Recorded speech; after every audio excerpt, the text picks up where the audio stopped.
యేసయ్య నామముకే మహిమ కలుగును గాక. 2 తిమోతి 4:7 అనుకుంటా. తీయండి, 2 తిమోతి 4:7 చదవండి గట్టిగా. 2 తిమోతి 4:7.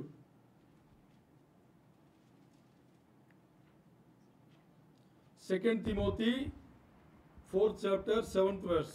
మంచి పోరాటము పోరాడి తిని, మంచి పోరాటం పోరాడి తిని, నా పరుగు కడముట్టించి తిని, నా పరుగు కడముట్టించి తిని, విశ్వాసమును కాపాడుకొంటిని. విశ్వాసమును కాపాడుకొంటిని. ఆమేన్.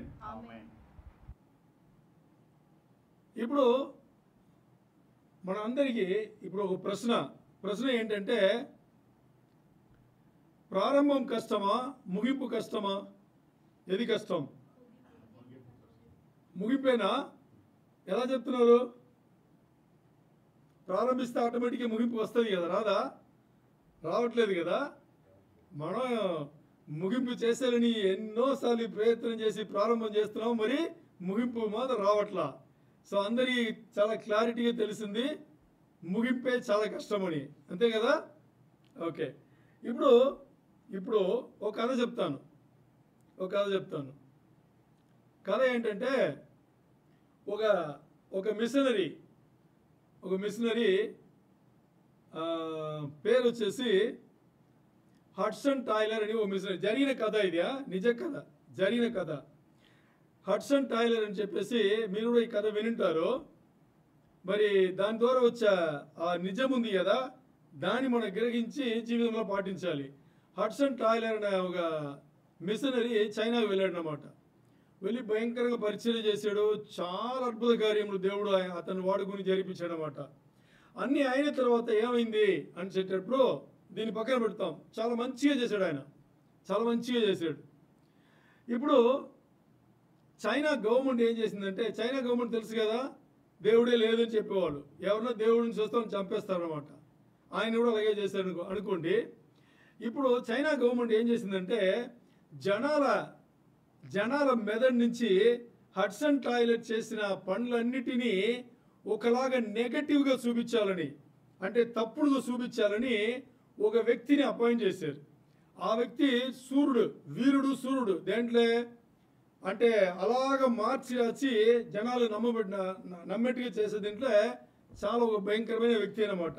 అలాంటి వ్యక్తి దగ్గర ఈ పనిని అప్పగించాడు. ఈయన ఈ పని తీసుకుని ఏం చేశాడంటే, ఇప్పుడు ఈ హడ్సన్ టైలర్ ఏమేమి చేశాడని తెలిస్తేనే కదా ఆ తర్వాత ఆయన గురించి తప్పుడుగా మాట్లాడడానికి. అందుకని ఏం చేశాడంటే, ఆయన చరిత్రన్ని చదివాడు. చిన్న నుంచి ఆయన చరిత్రని చదివి చైనా వచ్చి ఏమేమి చేశాడు అని చెప్పేసి అన్ని చదివితే చివరికి ఆయన అర్థమైంది ఏం తెలుసా? ఆయన యేసయ్యను అంగీకరించాడు. నేను మాట్లాడేది మీకు అర్థమైందా? ఆయన ఏం చేశాడు అంటే, వ్యతిరేకంగా రాయాల్సిన వ్యక్తి ఆ పని ఇచ్చింది గవర్నమెంట్. వ్యతిరేకంగా రాయలేదంటే ఈయన చంపేస్తాడు. ఎవరిని రాయమని గవర్నమెంట్ చెప్పిందో అవని చంపేస్తారు. మరి వాడి మనసు ఒప్పుకోలా, ఏదన్నా రాయాలని వాడి మనసు ఒప్పుకోలా. అలాంటి ఓ వ్యక్తి అన్ని ఆధారాలు అన్నీ కలెక్ట్ చేసిన తర్వాత ఏం జరిగింది? యేసయ్యను ఆయన అంగీకరించాడు. ఇప్పుడు యేసయ్యని అంగీకరించదని అర్థం ఏంటంటే, ఈయన ప్రాణం పోతుంది అని అర్థం. గవర్నమెంట్ ఊరుకుంటుందా? చంపేస్తుంది కదా. ఎనివే చంపేసింది, అది వేరు కదా, సరేనా? ఓకే, ఇప్పుడు హడ్సన్ టైలర్ చేసిన పని ఏంటి అర్థమైందా మీకు? హడ్సన్ టైలర్ చేసిన పని, మిషనరీగా వెళ్ళాడు కదా ఆయన చేసిన పని ఏంటి? అదే ఇప్పుడు మనం చదువుకున్న వచనం. ఏది చదువుకున్నాం? ఏం చదువుకున్నాం? 2 తిమోతి 4:7 ఏం చదివాం? మంచి పోరాటం పోరాడి తిని, నా పరుగు కడముట్టించి తిని, విశ్వాసమును కాపాడుకొంటిని. ఇప్పుడు హడ్సన్ టైలర్ విశ్వాసమును కాపాడుకున్నాడా లేదా? ఓకే, హడ్సన్ టైలర్ మరణించిన తర్వాత బాగా అర్థం చేసుకోండి. హడ్సన్ టైలర్ మరణించిన తర్వాత కూడా సువార్త వెళ్ళిందా లేదా? మనుషులు మారారా లేదా? కదా. అది మంచి పోరాటం పోరాడి తిని, నా పరుగు కడముట్టించి తిని, విశ్వాసమును కాపాడుకొంటిని అని పౌలు తిమోతి రాసిన పత్రికలో రాశాడు. ఓకే, ఇప్పుడు మన అసలైన సబ్జెక్టు వద్దాం. అసలైన సబ్జెక్ట్ ఏంటి అంటే ఫిలిప్పి 1:6 తీయండి. ఫిలిప్పి 1:6. ఫిలిప్పి 1:6 త్వరగా. Philippi 1:6. Philippians 1st chapter 6th verse. ఎట్లనగా తన ప్రియుని యందు తాను ఉచితముగా మనకు అనుగ్రహించిన తన కృపామహిమనుకు తప్పు ఫిలిప్పి 1:6. ఫిలిప్పి గట్టిగా. మొదటి దినము నుండి ఇది వరకు స్వార్థ విషయములో మీరు నాతో పాలిన వారై ఉండుట చూచి మీలో బాగా ఇక్కడి నుంచి బాగా అర్థం చేసుకోండి. మీలో ఈ సత్క్రియ ఆరంభించినప్పుడు యేసుక్రీస్తు దినము వరకు దానిని కొనసాగించమని రూఢిగా నమ్ముచున్నాను గనుక మీ అందరి చాలు. ఇక్కడ చూడండి, పౌలు ఫిలిప్పి సంఘముకు రాసిన పత్రికలో ఏమంటున్నారంటే హడ్సన్ టైలర్ కానీ ఆయనను తప్పుడుగా వ్యతిరేకంగా రాయమన్న ఒక అధికారికి కానీ లేదు పౌలు కానీ ఎందుకు పౌలు చేర్చుకుంటున్నాము? తిమోతి రాసింది ఎవరు? పౌలే. పౌలు ఏ రాశాడు? మంచి పోరాటం పోరాడి తిని నా పరుగు నేను కడముట్టించి తిని విశ్వాసమును కాపాడుకుంటుని. అంటే నా పని నేను చేశాను, అంటే చివరి వరకు యేసయ్య నాకు అప్పగించిన పని నేను చేసేసాను అని చెప్తున్నాడు పౌలు. ఇప్పుడు ఈ లెక్కలో ఇప్పుడు మనం అందరూ ప్రారంభం చేసాం. ఏం ప్రారంభం చేసాం? యేసయ్యను సొంత రక్షకుడుగా దేవుడుగా అంగీకరించేటప్పుడు మారు మనసు పొందిన తర్వాత నీటి బాప్టిజం ఇచ్చేటప్పుడు మీకు ఎవరైతే బాప్టిజం ఇచ్చారో మనందరికీ ఎవరైతే బాప్టిజం ఇచ్చారో వాళ్ళు 2-3 ప్రశ్నలు వేసి ఉంటారు. మీరు అన్నిటికీ అవును అవును తల ఊపేసి నీళ్ళ లోపల వెళ్ళి వచ్చేసి ఉంటారు. ఆ ప్రశ్నలు ఏంటని ఏమైనా గుర్తుందా మీకు? ఆ ప్రశ్నలు ఏంటని గుర్తుందా? ఏం గుర్తుంది చెప్పండి. మొదటి ప్రశ్న ఏంటి? మామూలు చూస్తే 2-3 ప్రశ్నలు ఉంటుంది. మొదటిది, యేసయ్యను నీ సొంత దేవుడుగా ప్రభువుగా రక్షకుడుగా నువ్వు అంగీకరిస్తున్నావా అని అడిగి ఉంటారు. మీరేమని ఉంటారు? అవునని ఉంటారు. అర్థమయ్యి అవునన్నారా? లేదు, ముందే మీకు చెప్పి తీసుకెళ్ళి వాళ్ళు అడుగుతారు నువ్వు అవునని చెప్పని దానికోసం అవునన్నారా? చెప్పాలి. 2 ఉంటాయా? 2 ఉండకూడదు, ఒకటే ఉండాలి. అర్థమయ్యి దాన్ని ఏం చేసి ఉండాలి? అవునని చెప్పి ఉండాలి. రెండో ప్రశ్న ఏం వేసి ఉంటారు? యేసయ్యను ఒక్కసారి సొంత దేవుడు అంగీకరించిన తర్వాత ఇతర దేవుళ్ళను ఏదో పెట్టుకుని లోకరీతి అయిన జీవితాన్ని జీవించకూడదు అని అడిగి ఉంటారు. మీరేమన్నారు? అవును అన్నారు. అన్నారా లేదా? సరే, ఇప్పుడు అసలైన పాయింట్ వద్దాం. ఇంకో ప్రశ్న వేసి ఉంటారు. ఏం ప్రశ్న వేసి ఉంటారంటే, మీరు యేసయ్యను సొంత దేవుడిగా అంగీకరించుకున్నారు కాబట్టి యేసయ్య సువార్తను మీ జీవితాంతం మీరు బయలుపరుస్తారా? బయట యేసయ్య రాజ్యంలో మీరు పని చేస్తారా? ఆయనే దేవుడిని అందరికీ చెప్తారా అని అడిగి ఉంటారు. అడిగారా లేదా? అడిగారు. మీరేమన్నారు? అవును అన్నారు. అవుననే రోజు నుంచి ఈ రోజు వరకు ఎంతమంది చేశాం? అది ఇక్కడ ప్రశ్న. ఈరోజు మనతో దేవుడు మాట్లాడేది యేసయ్య రాజ్యంలో యేసయ్య మొదలుపెట్టిన ఏంటి? యేసయ్య రాజ్యంలో యేసయ్య మొదలుపెట్టిన వచనం ఉంది. ఓ పత్రికలో మొదటి వచనం, మొదటి అధ్యాయము మొదటి వచనం ఇదే. జీసస్ బిగాన్ అని ఉంటుంది. ఏ పత్రిక అది? పత్రికనా సువార్తనా?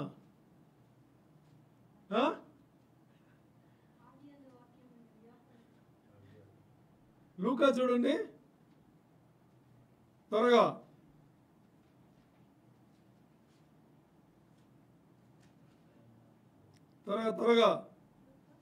లూకా మొదటి అధ్యాయం మొదటి వచనం ఏమనింది? ఘనత వహించిన తెయోఫిలా, ఆరంభము నుండి అపోస్తల కార్యములు చూడండి, 1వ అధ్యాయం 1వ వచనం ఏమని ఉంది?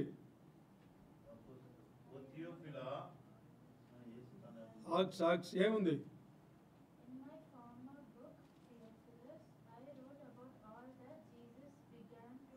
Jesus began. తెలుగులో చదవండి. అపోస్తల కార్యం 1వ అధ్యాయం 1వ వచనం చదవండి.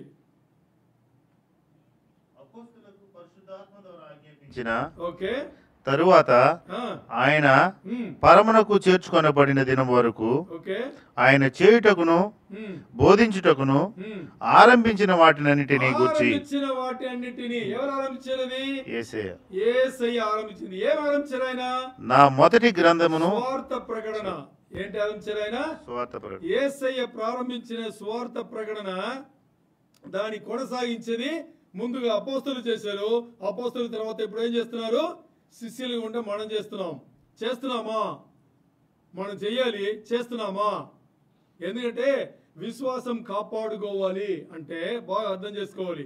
యేసయ్య రాజ్యంలో యేసయ్యను సొంత దేవుడుగా రక్షకుడుగా మనం అంగీకరించిన తర్వాత విశ్వాసం కాపాడుకోవాలి అంటే ఏం చేయాలి? లోకమును పక్కన పెట్టేసి యేసయ్యలో విశ్వాసంలో మనం బలపడాలి అంటే స్వార్థ ప్రకటన మన ఏం చేయాలి? కొనసాగిస్తూనే ఉండాలి. యేసయ్య రాజ్యంలో పరిచర్య అనేది స్వార్థ ప్రకటన. అది ఒక భాగం, ముఖ్యమైన భాగం. అదే పౌలు చేసిన పని ఏంటి చెప్పండి? పౌలు చేసిన పని ఏంటి? ఎన్ని సంఘములు ఆరంభించాడు. ఆరంభించిన సంఘం కానీ ఏం చేశాడు? ఆయన స్వార్థనే ప్రకటన చేశాడు. తర్వాత సంఘం ఆరంభించని చోట్ల కూడా గ్రీసు దేశం వెళ్ళాడు. ఏం చేశాడు? స్వార్థ ప్రకటన. ఎక్కడ ఏమేమి చేయాలో అన్ని. అలాగే చైనాకు వెళ్ళిన ఈ మిషనరీ హడ్సన్ టైలర్ ఏం చేశాడు? ఇక్కడ వెళ్ళి స్వార్థ ప్రకటన. అంతే కదా? అందుకే కదా వ్యతిరేకంగా రాయమని ఆ వ్యక్తి ఈయన జీవితాన్ని చూసి ఆయన మారింది. ఇప్పుడు అలాంటి 2 తిమోతి 4:7 చెప్పినట్టుగా ఏం చెప్పాడు ఆయన?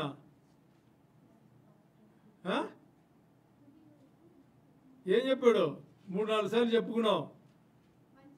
మంచి పోరాటం పోరాడి తిని అంటే దానికి ఏమర్థం అంటే సువార్తను నేను ఎక్కడ వదిలిపెట్టలేదు, చివరి వరకు నేను చేస్తూనే ఉన్నా, నా పరుగును కడముట్టించి తిని అంటున్నాడు. ఆయన ఏం చేస్తున్నాడు? యేసయ్య రాజ్యంలో పరిచర్యలో సువార్త ప్రకటనలో నేను ఆరంభం నుంచి చివరి వరకు ఏం చేశాను? నేను ఏవైతే పనికి నాకు యేసయ్య అప్పగించాడో ఆ పని నేను కడముట్టించి తిని నేను దాన్ని ఫినిష్ చేశాను, కంప్లీట్ చేశాను. ఐ ఫినిష్డ్ మై రేస్ అన్నాడా? తర్వాత ఏం చెప్పాడు తెలుసా? తద్వారా నేనేం చేశాను? విశ్వాసమును కాపాడుకొంటిని అని అంత బహిరంగముగా పౌలు భక్తుడు చెప్తున్నాడంటే అంటే ఈరోజు మనం కూడా అదే వరుసలో ఉన్నాం. పౌలు భక్తుడు యేసయ్య నియమించిన అపోస్తలుడు కాకపోవచ్చు, మరి ఆయన కూడా అపోస్తలుడే. యేసయ్య అధికారం లేకుండా ఆయన అపోస్తలుడు అవ్వలేదు కదా. అందుకని అపోస్తలు తర్వాత ఈరోజు మనం శిష్యులుగా ఉన్నాము. మనకు కూడా అదే పని ఇవ్వబడింది. అంటే మన పరుగు కడముట్టించాలి. మన పరుగు ఏం చేయాలి? కడముట్టించాలి. అంటే మన విశ్వాసంను కాపాడుకునేట్టు. మన విశ్వాసం కాపాడుకోవాలంటే ముందు స్వార్థ ప్రకటన భయంకరంగా జరగాలి. అప్పుడు మన పరుగు కడముట్టించేది పని అవుతుంది. విశ్వాసమును కాపాడుకుంటున్నాం. ఇక్కడ లోకంలో మనం ఎన్నో విషయములను కొన్ని వందల సార్లు చాలా విషయములు ఆరంభించాం, ఎన్నో చేసాం, ఎన్నో రెసల్యూషన్ అంటే నిర్ణయాలు తీసుకుంటాం. నేను ఈ రోజు నుంచి ఇది చేస్తాను, దీని ఇలాగ నేను ముగిస్తాను అని. ఒక్కటి చెప్పండి. నేను ఇలా ఆరంభించాను, ఇలా ముగించాను, ఒక్కటి చెప్పండి. దీని రెసల్యూషన్ అంటారు, ఫెయిలియర్. ఈ రెసల్యూషన్ ద్వారా చాలా రెవల్యూషన్ చేయాలని అనుకుంటాం. నేను దీన్ని చేస్తానని ఒక్కటి కూడా చేయాల. మరి అలాంటి విషయం సువార్త ప్రకటనలో కానీ యేసయ్యను అంగీకరించిన తర్వాత ఏమని? సొంత దేవుడిగా అంగీకరించిన తర్వాత మన ఏదైతే రేస్ స్టార్ట్ అయిందో ఆ రేసును మనం ముగింపుకు తీసుకురాలేదు అనేటప్పుడు మధ్యాకాశం వచ్చే యేసయ్య స్వరం మనకు వినిపించదు. ఏంటి? మధ్యాకాశం వచ్చే యేసయ్య స్వరం మనకి వినిపించదు. ఎందుకంటే పరుగుని కడముట్టించాలి. ఏం పరుగు? సువార్త ప్రకటన, యేసయ్య పరిచర్య, రాజ్య విస్తరణ. ఆ పరుగు కడముట్టించాలి. తద్వారా మన విశ్వాసమును కాపాడుకుంటున్నాము. అందుకని ఆ పని చెయ్యలేదు అంటే ఇక్కడ యేసయ్య స్వరం మధ్యాకాశం వచ్చి పిలిచేటప్పుడు వినిపించదు.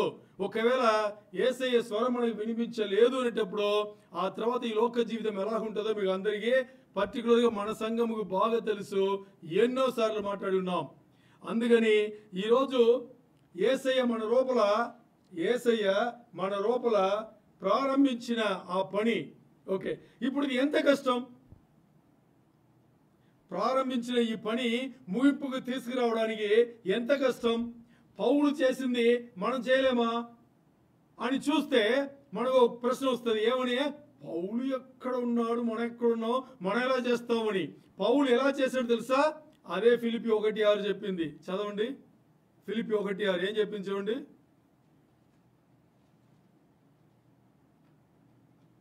ఫిలిప్పీ 1:6 మీరు నాతో పాలివారి ఉండుట చూచి. మీరు నాతో పాలివారై ఉండుట చూచి. ఆపండి. దీని అర్థం ఏంటి? మీరు నాతో పాలివారై ఉండుట చూచి అంటే అర్థం ఏంటి? నేను ఏం చేస్తున్నానో అదే పని మీరు చేస్తేనే కదా మీరు నాకు పాలివారు అవుతారు. అర్థమైందా నేను మాట్లాడేది? పాలివారు ఎప్పుడు అవుతాం? ఒకరు చేసింది ఇంకోటి చేస్తే వీళ్ళు వాళ్ళకి పాలివారు అవుతారు. ఇప్పుడు పౌలు ఏం చెప్తున్నాడంటే మీరు నాకు పాలివారై ఉన్నారు అంటే నేను చేసిన పని అది మీరు కూడా చేస్తున్నారు. ఇంకా చదవండి. మీలో ఈ సత్క్రియ ఆరంభించిన వాడు ఎవరు? హలో, ఆలోచన చేయాలి. మీలో ఈ సత్క్రియ ఆరంభించిన వాడు ఎవరు? యేసయ్య. పౌలులో ఆ సత్క్రియ ఆరంభించిన వాడు ఎవరు? యేసయ్య. ఇప్పుడు పౌలులో ఆ సత్క్రియను ఆరంభించిన ఏ సత్క్రియ? స్వార్థ ప్రకటన, యేసయ్య రాజ్యంలో పరిచర్య చేయడం. ఈ సత్క్రియను ఆరంభించిన వారు ఎవరు? యేసయ్య. ఇప్పుడు యేసయ్య ఆ సత్క్రియను పౌలులో ప్రారంభించి పౌలు ఏం చేశాడు? దాని పరుగును కడముట్టించాడు, విశ్వాసమును కాపాడుకున్నాడు. అదే యేసయ్యనే కదా మనలో అందరి లోపల ఈ సత్క్రియను ప్రారంభించింది. ఇప్పుడు అదే యేసయ్య మన లోపల ఉండి ఈ పరుగును కడముట్టించేందుకు దోహదపడడా? మన విశ్వాసమును కాపాడు యేసయ్య దోహదపడడా? పడడా? యేసయ్య చేస్తాడు. ఇప్పుడు ఈ పని కష్టమా తేలిక? మరి ఏం చేయాలి ఇప్పుడు? చూడండి, ఆరంభించింది యేసయ్య, ఆయన ముగింపుకు తీసుకొస్తాడు కదా. ఆరంభించింది యేసయ్య, పౌలుకి ఎలా ముగింపుకు తీసుకొచ్చాడు అలా మనకు కూడా ముగింపుకు తీసుకొస్తాడు. మరి మనం ఏం చేయాలి? పౌలు చేసిన పని చేయాలి. అంతేనా? పౌలు ఆల్రెడీ చెప్పేశాడు, మీరు నాతో పాలివారై ఉండుడా చూచి అని చెప్పేశాడు కదా. మన ఆయనతో పాలివారై ఉన్నాం. దేంట్లో? సత్క్రియను పౌలు లోపల ఎవరు ప్రారంభించారో అదే యేసయ్య మన లోపల కూడా అదే సత్క్రియను ప్రారంభించాడు. పని అయిపోయింది, యేసయ్య పని. ఇప్పుడు పౌలు ఆ తర్వాత చేసిన పని ఏంటి? మన చెయ్యలేని పని ఏంటి? అదే ప్రశ్న ఇక్కడ. అర్థమైందా మీకు? పౌలు చేసి పరుగును కడముట్టించిన పని ఏంటి? విశ్వాసమును కాపాడుకునే పని ఏంటి? మనం చెయ్యని పని ఏంటి అంటే పౌలు స్వార్థ ప్రకటన పిచ్చగా చేశాడు, భయంకరంగా చేశాడు కదా. ఆయన కూడా ఆయన జీవితం చూసుకున్నాడు. తెలుసా మీకు? ఆయన జీవనాంశంగా ఆయనే పనిచేశాడు. మీరు చదవచ్చు. ఆయన పని చేసుకున్నాడు. ఈరోజు మనకి కావాల్సిన దానికి మనం పని చేసుకుంటాం. మరి అది మాత్రం చేసుకుంటాం కానీ ఇటువైపు దేవుని రాజ్యం వచ్చేటప్పుడు స్వార్థ ప్రకటన మనం చెయ్యట్లేదు. అప్పుడు పరుగుని కడముట్టించడం ఎలా చేస్తాం? చేయలేం కదా. మరి ఏం చేయాలి? లోక జీవితం అవసరమే, దానికి దేవుడు వృత్తో వ్యాపారమో ఏదో ఇచ్చాడు, అది మనం చూసుకున్నాం. మరి ఏం చేయాలి? పౌలు చేసిన పని మనం చేయాలి. హడ్సన్ టాయిలెట్ చేసిన పని మనం కూడా చేయాలి. అది చాలా చాలా అవసరం. దాన్ని మరిచిపోతే యేసయ్య కేకేస్తే మనకు వినదు, యేసయ్య కేకేస్తే మనకు వినబడదు. చాలా చాలా అవసరం. అందుకని ఈరోజు దేవుడు మనతో మాట్లాడిన ఈ వాక్యం మూలంగా ఈరోజు నిర్ణయం తీసుకుందాం. మనం అందరు కూడా చేయవలసిన పని యేసయ్య స్వార్థ ఆయన ప్రారంభించారు. ఆయనే మన రూపంలో కూడా ఆ సత్క్రియను ప్రారంభం చేసి పెట్టారు. అంత గొప్ప సత్క్రియను మనం కూడా ఏం చేయాలి? పౌలు భక్తులాగా స్వార్థ ప్రకటనం కానీ యేసయ్య రాజ్య విస్తరణకు కావాల్సిన అన్ని మాటలు యేసయ్యనే ప్రారంభించారు. పరిశుద్ధాత్మ దేవుని రూపంలో తీసుకుని ఆ స్వార్థ ప్రకటన మన యేసయ్య రాజ్య వ్యాప్తం మన అందరూ చేయవలసిన వాళ్ళై మనం ఉన్నాము, దాని బాధ్యతలై ఉన్నాము. అందరూ దాని ప్రకారమే చేద్దాం. దేవునికే మహిమ కలుగును గాక.